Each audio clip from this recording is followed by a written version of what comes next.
사사기 1장 22절부터 36절까지의 말씀을 다 함께 봉독하시겠습니다. 요셉 가문도 베델을 치러 올라가니 야훼께서 그와 함께 하시니라. 요셉 가문이 베델을 정탐하게 하였는데 그 성읍의 본 이름은 루스라. 정탐꾼들이 그 성읍에서 한 사람이 나오는 것을 보고 그에게 이르되 청하노니 이 성읍의 입구를 우리에게 보이라. 그리하면 우리가 내게 선대하리라 하매 그 사람이 성읍의 입구를 가리킨지라. 이에 그들이 칼날로 그 성읍을 쳤으되 오직 그 사람과 그의 가족을 놓아 보내매 그 사람이 햇사람들의 땅에 가서 성읍을 건축하고 그곳의 이름을 루스라 하였더니 오늘까지 그곳의 이름이 되니라. 므낫세가 베스안과 그의 딸린 마을들의 주민과 다아낙과 그의 딸린 마을들의 주민과 돌과 그의 딸린 마을들의 주민과 아블로와 그의 딸린 마을들의 주민과 무깃도와 그의 딸린 마을들의 주민들을 쫓아내지 못하매 가나안 족속이 결심하고 그 땅에 거주하였더니 이스라엘이 강성한 후에야 가나안 족속에게 노역을 시켰고 다 쫓아내지 아니하였더라. 에브라임이 게셀에서 거주하는 가나안 족속을 쫓아내지 못하매 가나안 족속이 게셀에서 그들 중에 거주하였더라. 스불론은 기드론 주민과 나할롤 주민을 쫓아내지 못하였으므로 가나안 족속이 그들 중에 거주하면서 노역을 하였더라. 아셀이 악고 주민과 시돈 주민과 알랍과 악십과 헬바와 아빗과 루옵 주민을 쫓아내지 못하고 아셀 족속이 그 땅의 주민 가나안 족속 가운데 거주하였더니 이는 그들을 쫓아내지 못함이었더라. 납달리는 베세메스 주민과 베나닷 주민들을 쫓아내지 못하고 그 땅의 주민 가나안 족속 가운데 거주하였으나 베세메스와 베나닷 주민들이 그들에게 노역을 하였더라.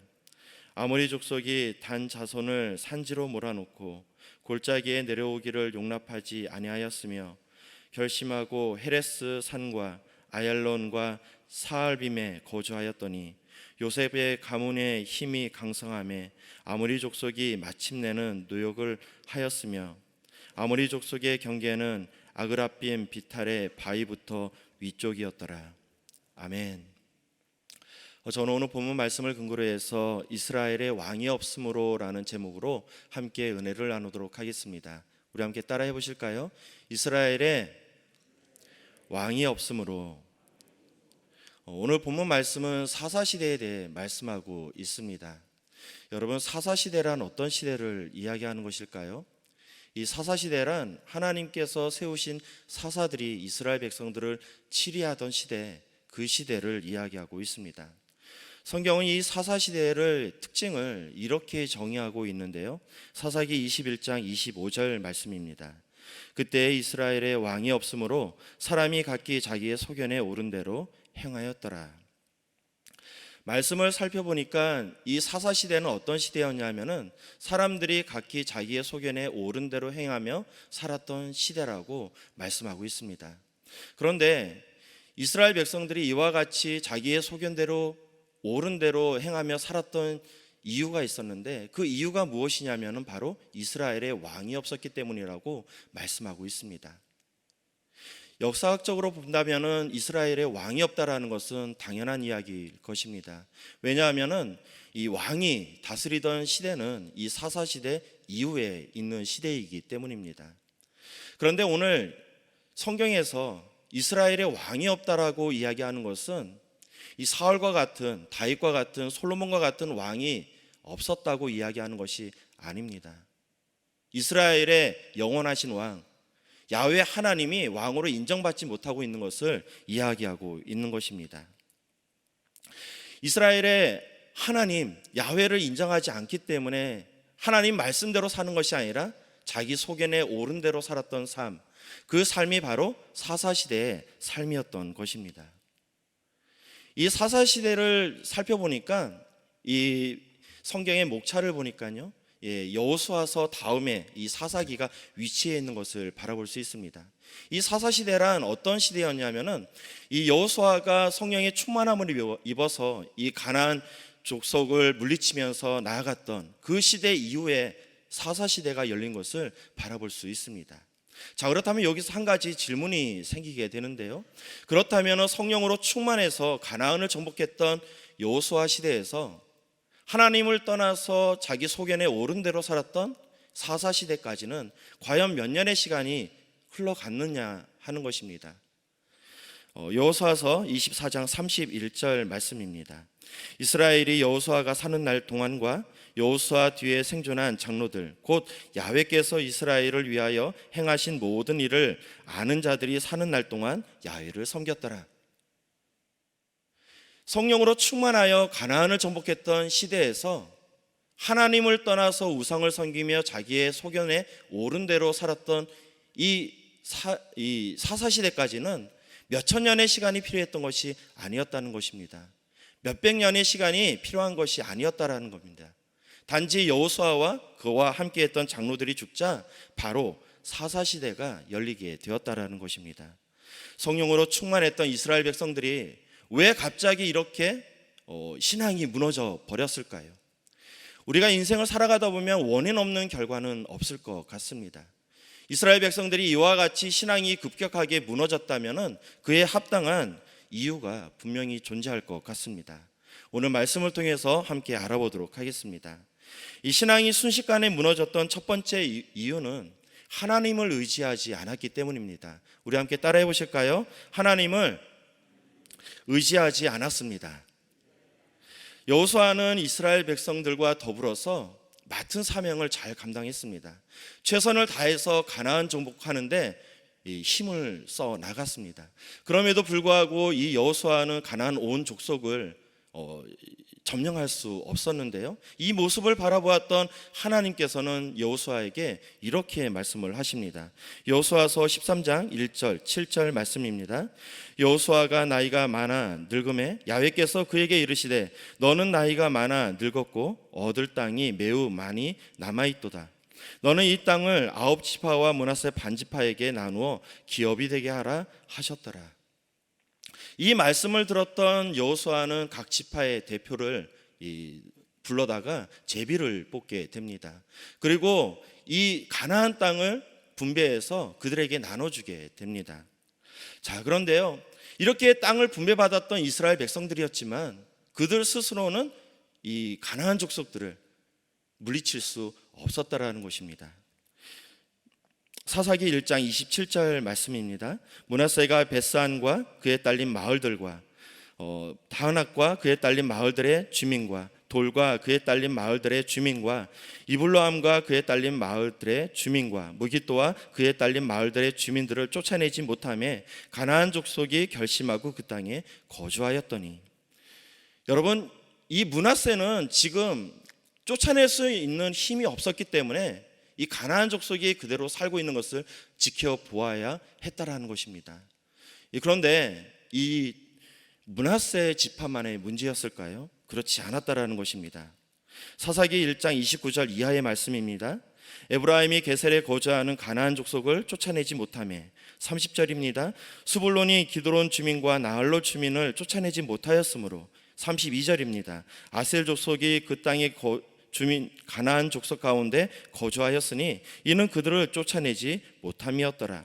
33절입니다. 납달리는 베세메스 주민과 베다닷 주민을 쫓아내지 못하고 34절 말씀입니다. 아모리 족속이 단 자손을 산지로 몰아놓고 골짜기에 내려오기를 용납하지 아니하였으며. 이스라엘 백성들이 이 가나안의 터를 잡고 살아가고 있는 가나안 족속을 물리치기 위해서는 너무나도 힘이 부족했다라는 것입니다. 그들의 힘이 너무나도 강했다라는 것입니다. 이 힘의 논리를 살펴본다면은 이스라엘 백성들이 그들을 쫓아내지 못하고 그들 주위에 거주하며 살아가는 것은 어쩌면 당연한 이야기라 할 수 있다라는 것입니다. 이스라엘 백성들은 그것을 당연하게 여기며 살았습니다.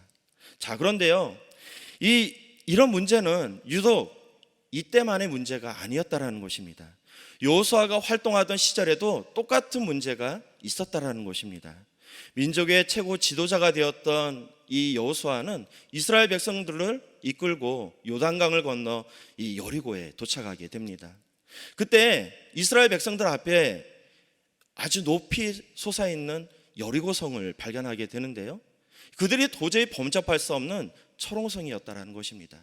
여호수아는 이 성을 물리치기 위해서, 무너뜨리기 위해서 무기를 제작하지 않았습니다. 이스라엘 백성들을 선출해서 군대 조직을 만들어서 그들과 더불어 싸우지 않았다라는 것입니다. 그가 했던 것은 이스라엘 백성들을 이끌고 여리고성을 도는 것이 전부였습니다. 하루에 한 바퀴씩 엿새 동안 돌고요, 마지막 일곱째 날 7바퀴를 돌고 큰 함성을 질렀을 때 그 견고했던 여리고성이 무너지는 기적을 체험하게 되었습니다. 이후에 수많은 전쟁을 치르게 되었습니다. 그런데 그 전쟁을 자세히 살펴보면 이스라엘 백성들이 힘이 강해서 가나안 족속을 물리쳤던 것이 아니라 하나님의 은혜로, 하나님께서 지혜를 주심으로, 하나님께서 도와주심으로 가나안 사람들을 물리칠 수 있었다라는 것입니다. 자, 우리 또한 그런 것 같습니다. 이전에 우리가 성령으로 충만했던 시절이 있었습니다. 그때는 예배를 드릴 때마다 큰 기적이 일어났는데요, 이 불치병이 고침받기도 하고 귀신이 쫓겨나가는 역사도 있었다라는 것입니다. 이와 같이 큰 성령의 역사가 있었음에도 불구하고 오늘날 살펴보면은 그렇지 못한 것을 발견할 수 있습니다. 여러분, 그 시절에 있었던 문제와 지금 오늘 우리가 맞닿은 이 문제가 서로 달랐던 것일까요? 그렇지 않다라는 것입니다.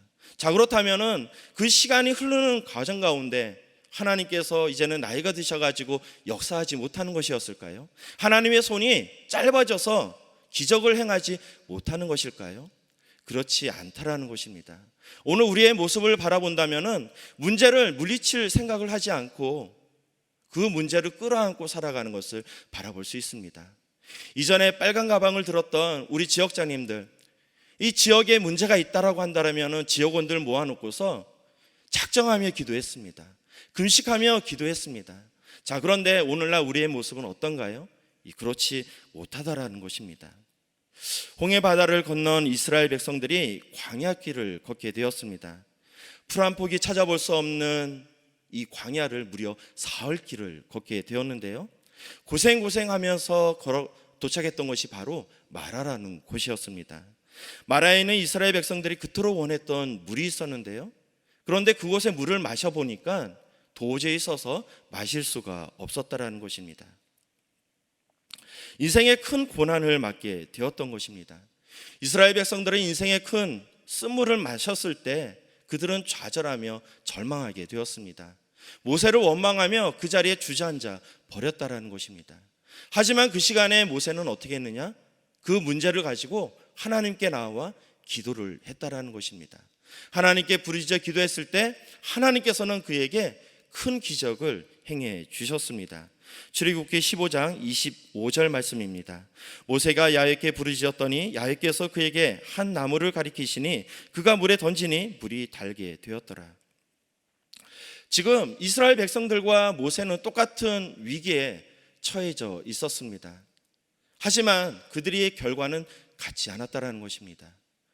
원망과 불평하면서 신세를 한탄하면서 그 자리에 주저앉았던 이스라엘 백성들은 아무런 기적을 체험할 수 없었지만 그 문제를 가지고 하나님께 나아가 기도했던 모세는 쓴물이 단물로 변하는 기적을 체험하게 되었다라는 것입니다.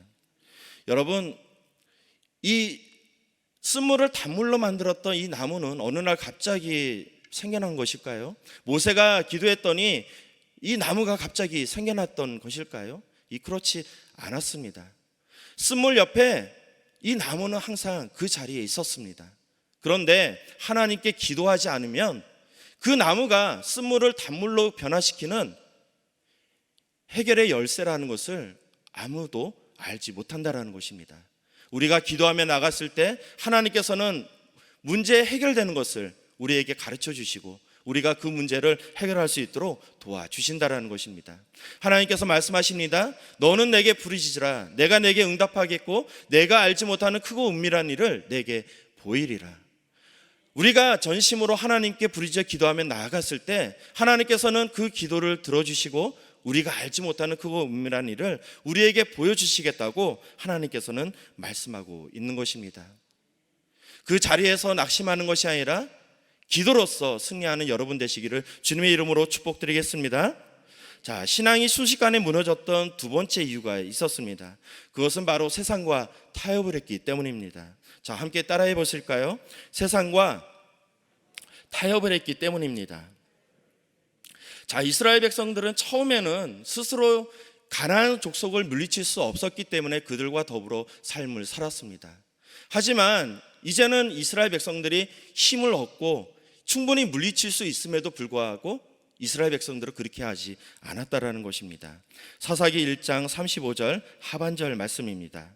요셉의 가문의 힘이 강성함에 아모리 족속이 마침내는 노역을 하였으며. 자, 우리가 신앙생활하면서 가장 주의 깊게 바라봐야 할 것이 바로 타협입니다. 처음에는 어쩔 수 없는 상황이었지만은 이제는 충분히 그것을 넘어설 수 있음에도 불구하고 세상과 타협을 하면서 결국 이스라엘 가나안 족속의 사람들을 끌어다가 이 자기를 일을 시키면서 종으로 부리는 모습을 바라볼 수 있습니다. 자, 우리는 지금 역사상 찾아볼 수 없는 이 코로나 시대를 살아가고 있습니다. 마음껏 예배를 드리고 싶지만 우리 상황 자체가 그렇게 되어 있지 않습니다. 어쩔 수 없이 온라인으로 예배를 드리게 되었는데요, 이것은 어쩔 수 없는 우리의 현실인 것 같습니다. 마음껏 나와서 기도하고 싶고 또 지역끼리 모여서 예배를 드리고 싶지만 이 상황 자체가 그렇지 못하다라는 것입니다. 하지만 우리가 기억해야 할 것은 이 시대는 언젠가는 지나갈 것이고 이전의 모습으로 우리가 돌아갈 날이 온다라는 것입니다. 하지만 지금 인터넷으로 드리고 있는 예배가 편하다고 해서 그 자리에 머물러서 세상과 타협을 한다면 우리의 신앙은 결국 무너지게 될 것입니다. 그렇지 않기 위해서는 우리가 더욱더 성령으로 충만해야 된다는 것입니다. 우리는 어떻게 영적인 분별력을 가질 수 있을까요? 매일같이 하나님의 말씀을 묵상해야 된다는 것입니다. 비록 교회에 나와서 부르짖어 기도하지는 못하지만 맡은 자리에서 하나님과 기도하면서 기도의 끈을 놓지 말아야 된다는 것입니다. 매일같이 성령의 충만함을 구하면서 성령 충만함의 삶을 살아갔을 때 우리가 이제는 힘이 강성해져서 이 가나안 족속을 물리칠 수 있을 때 그들을 물리치고 가나안 땅을 차지할 수 있게 되는 것입니다.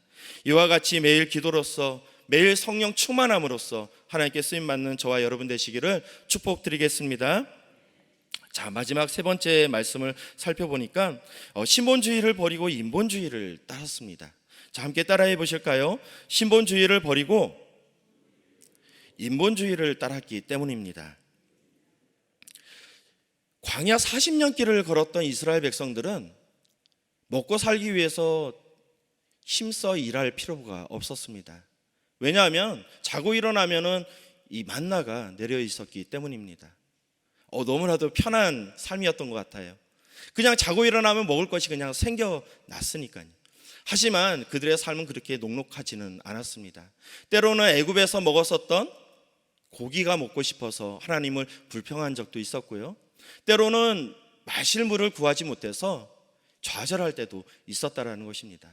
하지만 하나님께서는 그런 이스라엘 백성들을 긍휼히 여겨주셔서 먹여주시고 또 반석에 물을 치셔서 생수를 얻게 해주셨습니다.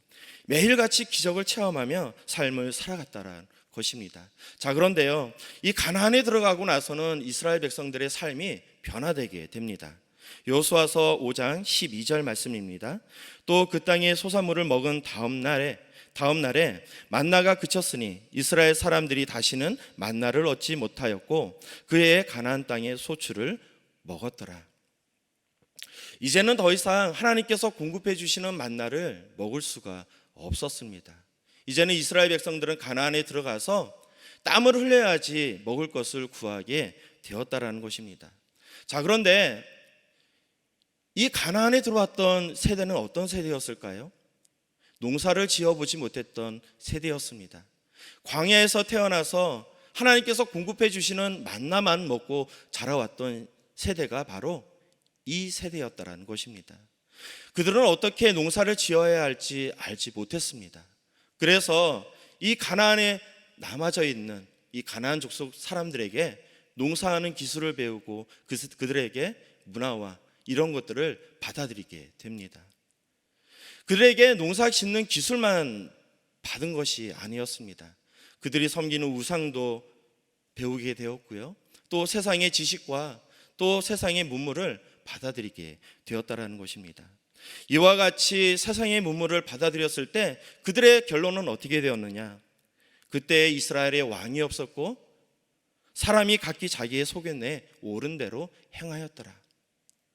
하나님께서 행하시는 모습을 바라보니까 너무나도 상식에 벗어나는 일들이 너무나도 많이 있었다라는 것입니다. 합리적으로 생각하고 합리적으로 접근하는 것이 옳다라고 생각을 했다라는 거예요. 그래서 자기의 속에는 옳은 대로 스스로 생각하기에 판단에 옳은 대로 행했던 시대가 바로 사사시대였다라고 말씀하고 있는 것입니다. 여러분, 만약에 여리고성 앞에서 여호수아가 이스라엘 백성들을 모아놓고 이렇게 이야기한다면 어떻게 되었을까요? 자, 여러분, 지금 우리는 이 여리고성을 무너뜨릴 것입니다. 그러기 위해서는 우리는 매일 이 여리고성을 하루에 한 바퀴씩 돌 겁니다. 6일 동안 그렇게 할 것이고 마지막 7일째는 7바퀴를 돌고 큰 함성을 지를 것입니다. 그때 이 견고한 여리고성은 무너지고 말 것입니다. 여러분, 이 이야기를 들었던 이스라엘 백성들은 어떻게 바라보았을까요? 하나님을 경험하고 신본주의로 살았던 이스라엘 백성들은 아멘 하고 받아들였겠지만 인본주의의 사상에 물들어 있는 합리적으로 생각하는 사람들에게는 이 말씀은 도저히 용납할 수 없는 말씀이었다라는 것입니다. 여호수아에게 이런 이야기를 했을 것 같아요. 더 합리적인 것을 가지고 오십시오. 더 타당한 이야기를 해달라고 요구를 했을 것 같습니다. 그런데 여러분, 이 여리고성은 합리적인 생각으로 무너뜨리는 성이 아니었다라는 것입니다. 하나님의 말씀에 순종하며 나갔을 때 무너지는 성, 그 성이 바로 여리고성이었다라는 것입니다. 이와 같이 인본주의를 버리시고 신본주의를 따르는 여러분 되시기를 주님의 이름으로 축복드리겠습니다. 오직 하나님의 말씀을 붙들고 하나님의 말씀에 순종하심으로 매일같이 기적을 체험하는 저와 여러분 되시기를 주님의 이름으로 축복드리겠습니다. 자, 말씀을 정리하겠습니다. 사사시대는 약 한 400년의 시간이라고 이야기를 하고 있습니다. 이 시간을 가만히 들여다보면 하나의 큰 사이클이 보인다라는 것입니다. 어떤 사이클이었을까요? 평온한 가운데 이스라엘 백성들이 하나님을 떠나 우상을 섬기게 됩니다. 그 모습을 바라보았던 하나님께서는 인생의 회초리를 들게 되는데요, 이 고난을 맞았던 이스라엘 백성들은 그제서야 하나님을 떠나 우상을 섬긴 자신의 모습을 바라보면서 회개를 하게 됩니다. 이 회개 기도를 들었던 하나님께서는 그들을 용서하시는데요, 사사라는 한 사람을 세워서 그들을 회복시켜 주십니다. 이렇게 평안함이 또 다시 왔을 때 그들은 또 다시 이 죄를 짓고 하나님을 떠나 살아가는 것을 바라볼 수 있습니다. 이것의 연속이 바로 어느 시대였냐? 바로 사사시대였다라는 것입니다. 자, 그런데 다윗의 인생을 바라보면은 그렇지 않았다라는 것입니다. 다윗은 하나님의 은혜를 참 많이 받았던 사람이었습니다. 한나 목동이에 불과했던 이 다윗이었지만 하나님께서 그의 머리에 기름을 부어주시고 이스라엘을 다스리는 왕으로 세워주셨습니다. 수많은 고난이 있었지만 이 다윗은 하나님께서 베풀으신 은혜를 결코 잃지 않았습니다. 그가 이제는 모든 전쟁을 마치고 이 다윗성에서 평온한 삶을 살아갔을 때 어느 날 밖을 내다보게 되는데요, 그곳에서 하나님의 성전 회막을 바라보게 됩니다. 자신은 하나님의 은혜를 받아서 이렇게 멋있는 곳에서 호의호식하고 있지만 하나님의 전을 바라보니까 너무나도 초라한 것이었습니다. 그래서 이 다윗은 어떻게 했느냐? 하나님을 위해서 전을 세워야겠다라고 생각을 하게 됩니다. 나단 선지자를 불러다가 자신의 계획을 이야기를 하게 되는데요. 그때 하나님께서는 나단 선지자를 통해서 다윗에게 이렇게 말씀하고 있습니다. 사무엘하 7장 4절에서 5절, 13절 하반절 말씀입니다. 그 밤에 야훼의 말씀이 나단에게 임하여 이르시되 가서 내 종 다윗에게 말하기를 야훼께서 이와 같이 말씀하시되 내가 나를 위하여 내가 살 집을 건축하겠느냐. 나는 그의 나라 왕위를 영원히 견고하게 하리라. 하나님께서는 비록 다윗의 피를 많이 흘렸기 때문에 다윗을 통해서 하나님의 전을 건축하지 말라고 이야기를 하십니다. 하지만 하나님께서는 다윗의 그 마음을 받으셨다라는 것입니다. 그래서 다윗의 후손들을 통해서 왕조를 이루시고 또 다윗의 후손을 통해서 메시아를 허락해 주셨습니다. 여러분, 우리는 한 번뿐인 인생을 살아가고 있습니다. 과연 우리는 어떤 패턴의 삶을 살아가길 원하십니까? 사사시대처럼 하나님을 떠나서 세상 가운데 살다가 이 고난의 연속의 삶을 살아가길 원하십니까? 아니면 다윗과 같이 하나님께서 베푸시는 은혜에 감사하여 더욱더 하나님을 잘 섬기며 하나님께 복을 받는 인생을 살아가길 원하십니까? 이 시간 묵상하시면서 결단하시는 저와 여러분 되시기를 주님의 이름으로 축복드리겠습니다. 기도하시겠습니다. 사랑과 은혜가 충만하신 하나님 아버지, 항상 우리와 함께하여 주시니 감사합니다. 매일 하나님과 동행하는 삶을 살게 하여 주시옵고 하나님께 쓰임받는 인생이 될 수 있도록 축복하여 주시옵소서. 너희는 땅끝까지 이르러 내 증인이 되라 말씀하셨습니다. 언제나 증인된 삶을 살아가게 하여 주시옵고 우리의 삶을 통하여 수많은 사람들이 위로받고 구원받고 도전받는 귀한 삶을 살아갈 수 있도록 인도하여 주시옵소서. 우리 여의도 순복음 분당교회를 축복해 주시니 감사합니다. 우리 교회가 성령으로 더욱더 충만하여 하나님께 더욱더 쓰임받는 교회가 될 수 있도록 기름 부어 주시옵소서. 마지막 날 땅끝까지 이르러 복음을 증거하는데 귀하게 쓰임받는 교회가 될 수 있도록 축복하여 주시옵소서. 우리 교회를 이끌어 나가시는 황선욱 담임 목사님, 성령의 더욱더 충만함을 더하여 주시고 지혜를 더하여 주시고 리더십을 더하여 주셔서 우리 교회를 잘 이끌어 나갈 수 있도록 하나님께서 복을 내려 주시옵소서. 우리 모든 재직들이 담임 목사님과 한마음 한뜻으로 우리 교회를 세워나가고 하나님 나라를 세워가며 부족함이 없는 우리 교회가 될 수 있도록 복을 내려 주시옵소서. 오늘도 귀한 헌물을 가지고 나온 우리 성도님들 계십니다. 11조 헌금, 건축 헌금, 선교 헌금, 장학 헌금, 일천번자 헌금, 감사 헌금, 기타 모든 예물을 올려드린 손길 가운데 만복의 복을 다하여 주시옵고 귀한 발걸음을 축복하여 주시옵소서. 오늘도 새벽을 깨워 예물을 올려드린 모든 성도님들을 위해 기도합니다. 아버지 하나님, 우리 예배를 드린 모든 성도님들 삶 가운데 매일같이 열매 맺는 삶을 살아가게 도와주시고 매일같이 하나님 은혜 가운데 거하는 귀한 역사 임하게 도와주시옵소서. 이 모든 기도 우리 구주 예수 그리스도의 이름으로 기도드리옵나이다. 아멘. 하늘에 계신 우리 아버지여, 이름이 거룩히 여김을 받으시오며 나라가 임하시오며 뜻이 하늘에서 이루어진 것 같이 땅에서도 이루어지이다. 오늘 우리에게 일용할 양식을 주시옵고 우리가 우리에게 죄지은 자를 사하여 준 것 같이 우리의 죄를 사하여 주시옵고 우리를 시험에 들게 하지 마시옵고 다만 악에서 구하시옵소서. 나라와 권세와 영광이 아버지께 영원히 있사옵나이다. 아멘. 할렐루야. 오늘 귀한 말씀을 주신 우리 하나님께 영광의 박수 올려드리겠습니다. 이제 기도하는 시간입니다. 나라와 민족을 위해서 조영기 올러 목사님의 빠른 회복을 위해서, 황선우 담임 목사님의 귀한 사역을 위해서, 또 우리 교회에서 파송한 송유사님들의 귀한 사역을 위해서, 성령 충만과 개인 문제 해결을 위해서, 또한 오늘 주신 말씀을 붙들고 우리 주여 삼창하시고 뜨겁게 기도하시겠습니다. 주여, 주여, 주여.